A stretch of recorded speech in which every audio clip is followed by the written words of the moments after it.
Higher. Oh, no. Let me do that again. Nope. Keep going. Just keep going. This is Higher Ramblings. I'm Matt. I'm Luna. And today, what do you want to talk about, Luna? Our white knuckle grip. White knuckles. White knuckles. That sounds crazy. I know. What does that mean? It's when you're holding on to something super tight. It makes your knuckles. Mine actually turned. Well, I mean, there's some white. That you start to see mine are kind of the paleness of your bones through your flesh. I'm already so pale, though. I think I have a. You're just. Nick. Okay, we're gonna have to cut this out. We're gonna have to. Well, that was bad. Pink knuckle. That was bad. You're cutting that part off. You're cutting that out. You're mucking. So we can keep going. So a white knuckle grip, or in my case, a pink knuckle grip, because I'm so white already.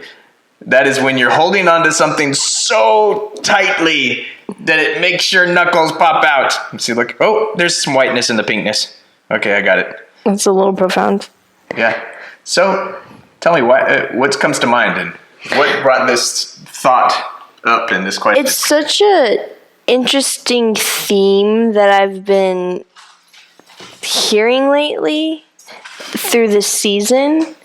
In my personal life, in a lot of my family's church family, and everything that's going on around us, and just this new season, the new door, the things that you have to let go to step through the new door. Yeah. That is. So when you say the new door, you're referring to the Jewish New Year that we entered this fall. Yes, but then also what's coming for January too. The year of the door. Yeah. Right? Yeah, and this season, this year is coming to an end.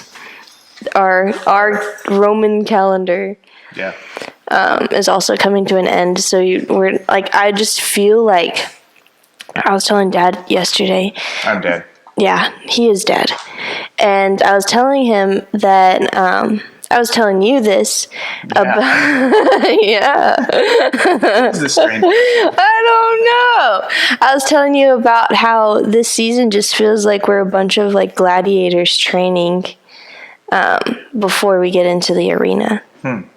And typically there's the big room where everyone goes and they fight, but before that they go into like this separate room, this training place where there's weapons everywhere. Everyone is testing these different tools and these different weapons for the big battle. And I just feel like, and it's an isolation moment too, where they're isolated from what's going on around the world, and they're in this room training.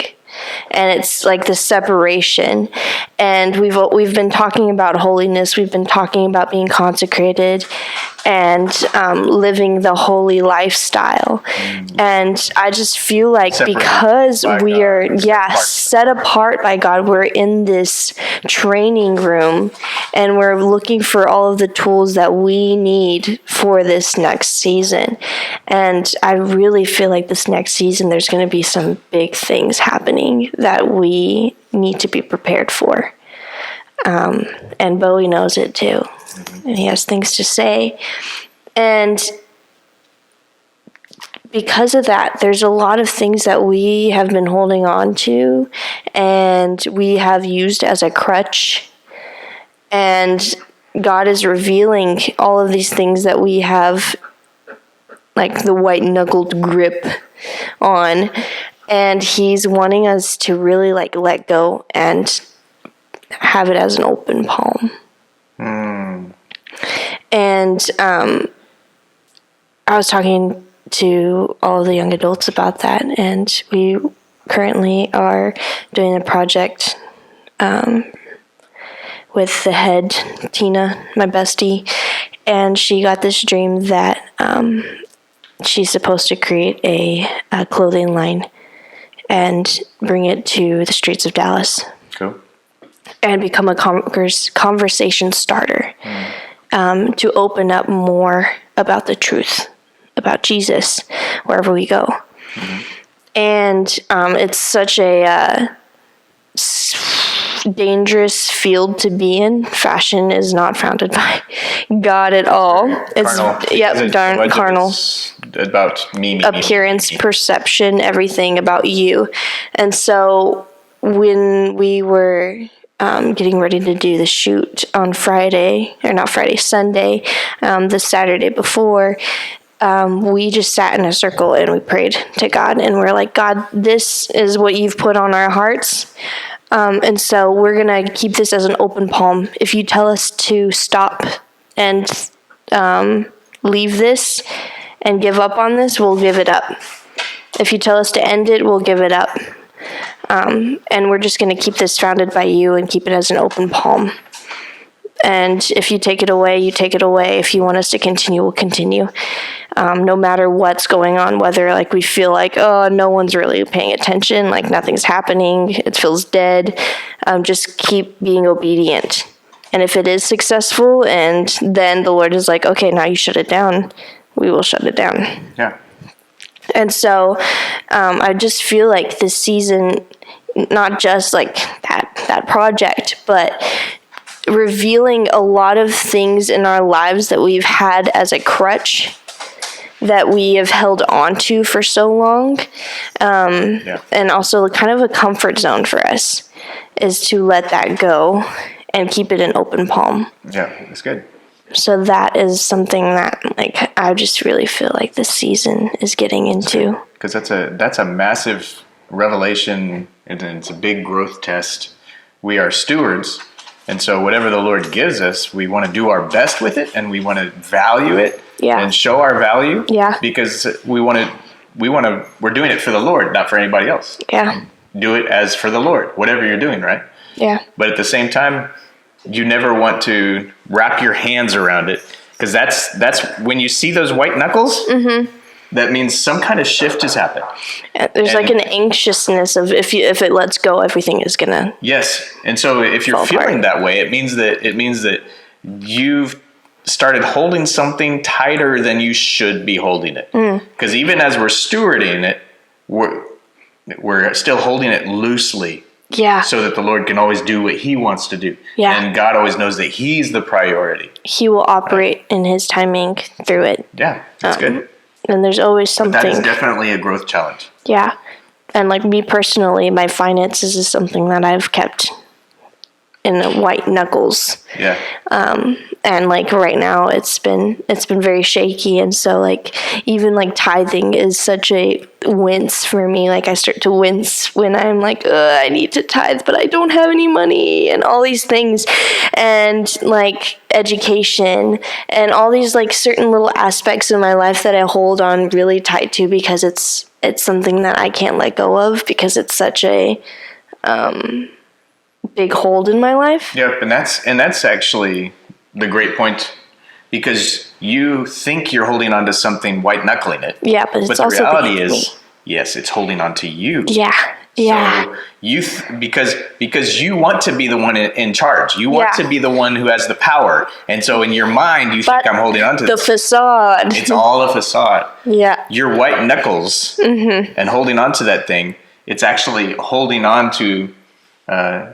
It's an ammo against you. It's your weakness. It's like somebody has your collar. Yeah. You know, they has your collar. Yeah. And you're just holding on to the thing that's holding on to your collar. Yeah. Oh, that's good. That is good. And so there's this white knuckle that's actually got you in bondage. Yeah. And you're white knuckle holding on to the very thing that's got you in bondage. Because you think that you're in control and that's all you, but it's not. It's not.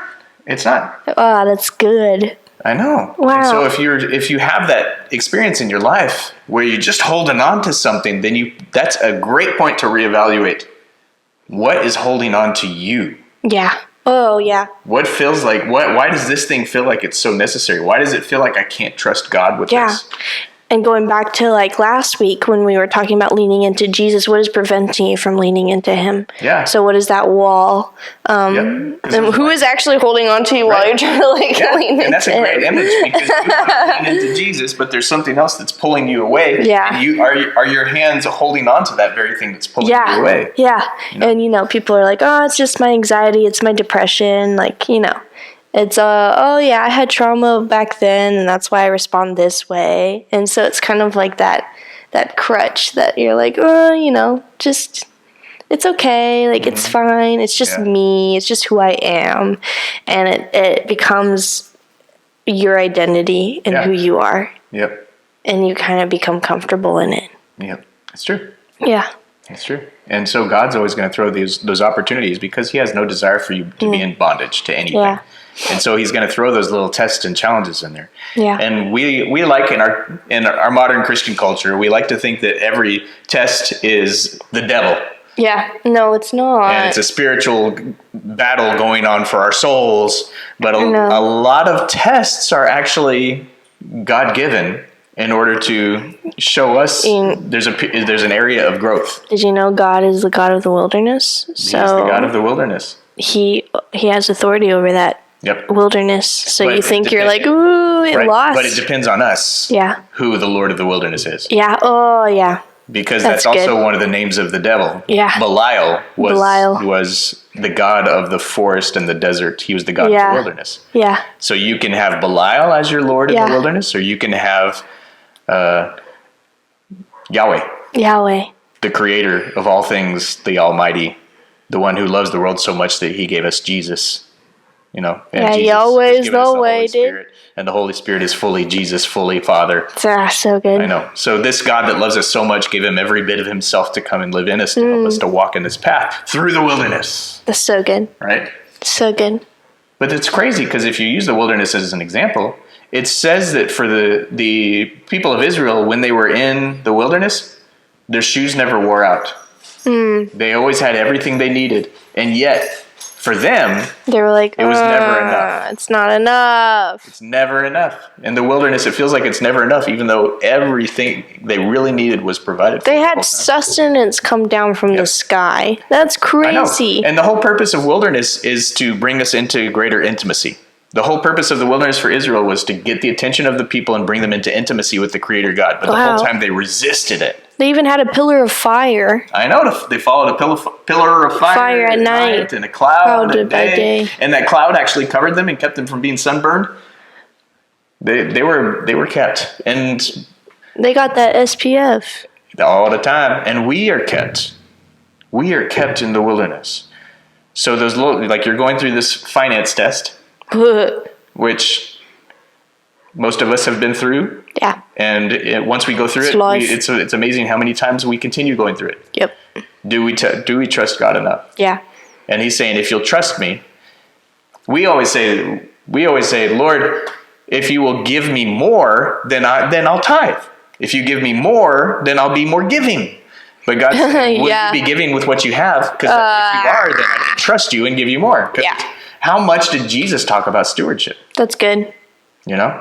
But unfortunately, like, remember the parable about the servants and the talents? Mm-hmm.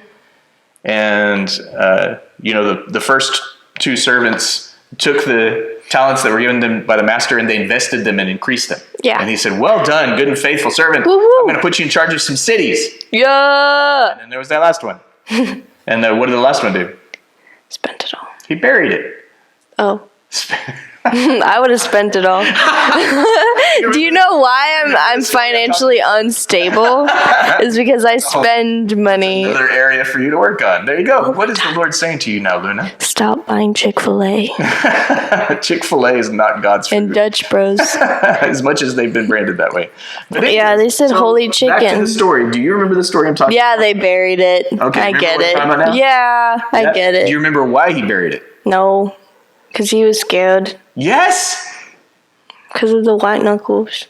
He was scared because he said, I buried it because I know you are a cruel and mean master, right? Yeah. So he had a false view of God. So he didn't steward what he had for increase. He had a different lens. Right. Wow. And so when we're operating in white knuckles, what does it really go back to? Our view of God. Wow. Yep. Dang. Why are we white-knuckled? Because I know my God is a God of poverty.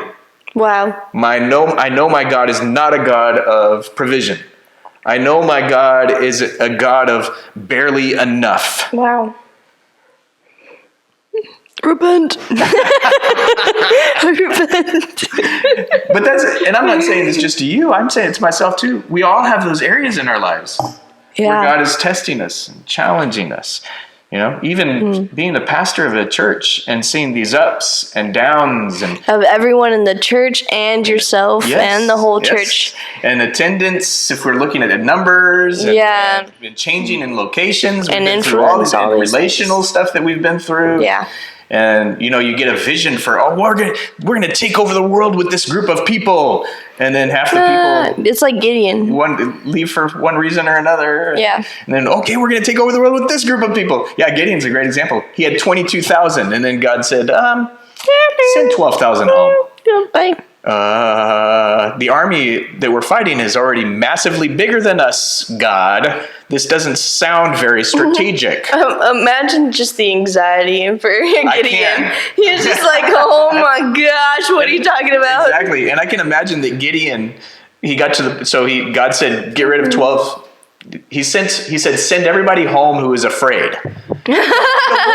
So 12,000 of his troops said, well, that counts for me. I'm afraid. I'm a bit scared, dude. And so suddenly he had 10,000 troops against an innumerable, massive army.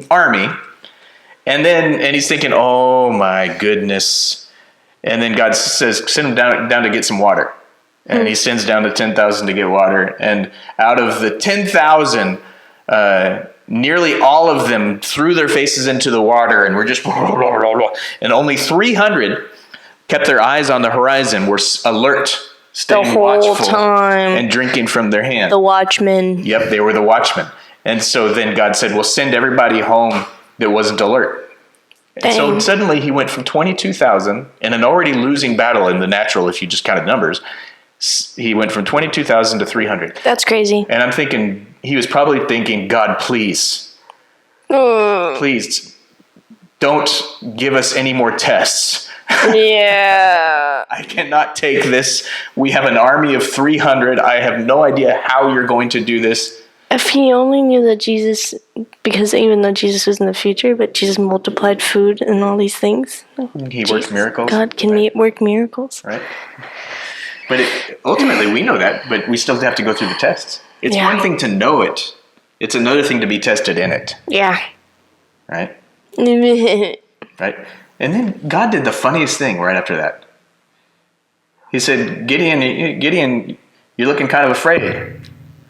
He said, yeah. Duh. I'm feeling the stress here, God. I'm feeling the anxiety. You left me with 300 to go fight a massive, like the sands of the shore army, uncountable. I'm a little anxious. I'm a little bit scared. Said, well, I'll tell you what. I'll encourage you. Go sneak into the enemy camp. Okay. Okay. Does that sound encouraging?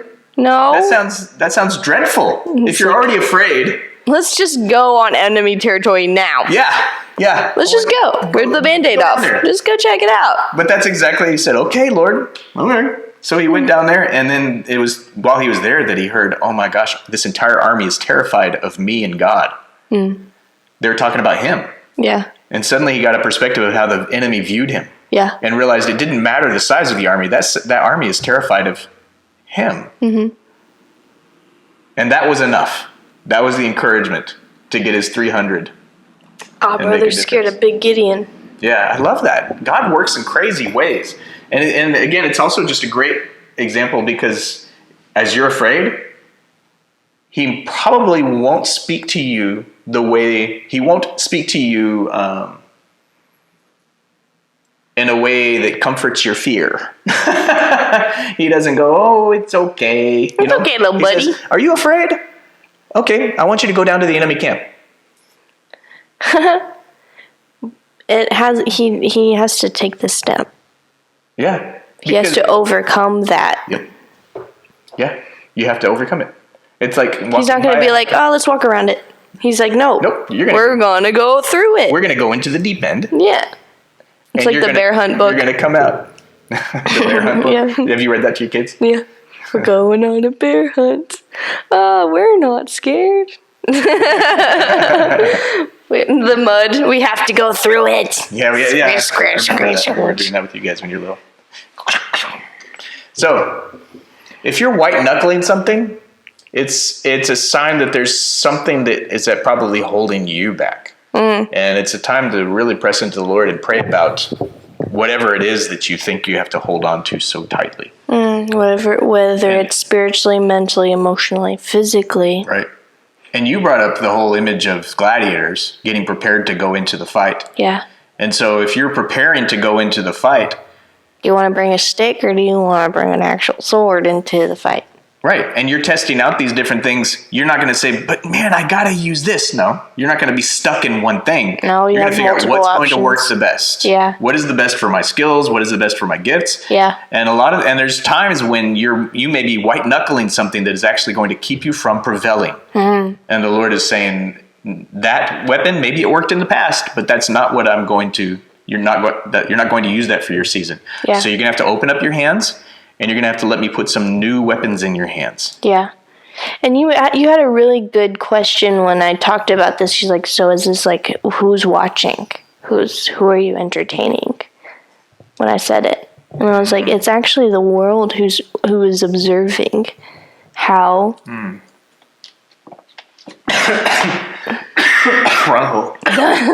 the anointed, the holy ones are going to fight in this battle. Yeah. They're observing, they're watching. And even just looking at how society treats those who are so strong in their faith and who are willing to step over the line and say, this is good, this is evil. They're watching the way we respond, the way we act, the way we fight back. Yes. And so that is who is watching the big arena. Yep. And I really feel like it's a little bit terrifying thinking about there's something big that we are training for. Because it's something that I can't even imagine. So thinking like, God, what do I need to let go now before this big thing happens? Yeah. When you're in it, it's too late. Yeah. And God is merciful. His grace is tremendous. Yeah. He calls us to his throne of grace. Mm-hmm. Right? Yeah. I was meditating on that this morning. He's just so amazing. Mm. But we are in a moving timeline. Yeah. And there are certain things that we need to be doing right now in preparation for the next step, the next shift in the timeline, the next tick-tock on the clock. Yeah. You know? So even in your imagery with the gladiators, you're only in the waiting room for a brief period. Only a brief period. And the waiting room is important. Yeah. But the main thing is when you get out on the battlefield. An open arena. Get in the arena. Get in the open arena. Yeah, where everyone's watching and you can't make a mistake. And that's hard to think about because we really, there's more grace than we can imagine available. Yeah. But sometimes we get so focused on the grace that we don't take initiative. Yeah, we don't take initiative. We don't take our choices seriously. Yeah. We don't take our preparation seriously. Yeah. And we could, yeah. That's good. Yeah. You know, there are certain things that you're supposed to throw away. Yeah. And there are certain things that you're supposed to there's some good things that you do have to kind of throw away. Yeah. Because like I mentioned maybe this worked really well for you in a past season, but that's not necessarily what you're going to be using in the next season. Yeah. And all of this goes back to the wonderful story about Abraham, where, you know, he was given this promise to have a son. And then when he had the son, God said, now you take him up on a mountain and sacrifice him. I legit had that story as an example. Because that's what all of this is really pointing to, that kind of experience. Are you willing to sacrifice hold with open hands? Yeah. Now, he didn't have to sacrifice him. God provided, showed himself once again as the provider. Yeah. Right?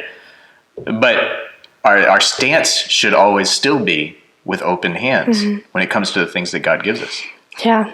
We don't make it happen. Yeah. We partner with God and operate in obedience and good stewardship. Yeah. Right? Yeah. So, like, even just, like, as an assignment now is just to think of things that you've really like wraps your life around right now. Yeah. Whether it is your work, there's certain aspects in your family, there's finances, there's just the culture, everything that you have just wrapped your identity around. Are you willing to put it up as an open hand, an open palm, worship, a sacrifice? Today, I had to go through a list of everything that I've been doing lately. As my routine, things that in my schedule that I've just been caught up in, like work, school, what this project, just saying, God, I give you my job. I give you what I'm doing right now, whether it is something that I'm going to continue, or, you're going to tell me to keep going, or you're going to tell me to let go. Yeah. But God, I'm just going to keep this open palm. Mm-hmm. And not hold on to this. Yep. And just living life with an open palm. Yep. With whatever you do. Right. And that's not an excuse to be complacent, lazy, and or get out of things. But that's also God, stewarding. I don't really want to do this job, so I'm going to do it with open hands. Yeah. I'm gonna have an open hand, but I'm going to steward until you tell me to let it go. Yeah. And your mom and I are firm believers of leaving with the blessing. Yep. And coming in with the blessing, leaving with the blessing. Coming and going with the blessing. Yep. Always. So you don't leave with bitterness, because if you leave with bitterness, you come in with bitterness. Yep. It's always pay attention to what you're going out and coming in with, because you carry the same thing out and in, out and in. And you start to see a pattern. Yep. So pay attention to that. Pay attention to that. Pay attention to those patterns. Yeah. I had a scripture, Ecclesiastes 3:6, and it says, a time to seek and a time to lose, a time to keep and a time to cast away. That's good. I was thinking about that one too. So there's a time to keep and there's a time to release, right? Yeah.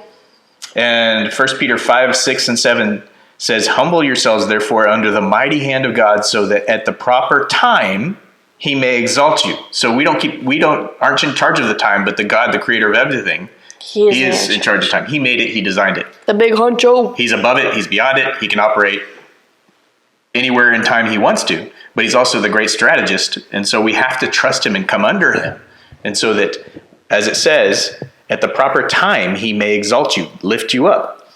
And then it goes on to say, casting all of your anxieties on him because he cares for you. Mm-hmm. And that's another great illustration, because the things that we're holding on to are forming our anxieties. We don't want to let go. That's why our knuckles are turning white, because we're holding on. We're so anxious to release this thing. We have so much But it's actually an act of releasing your anxieties upon the Lord.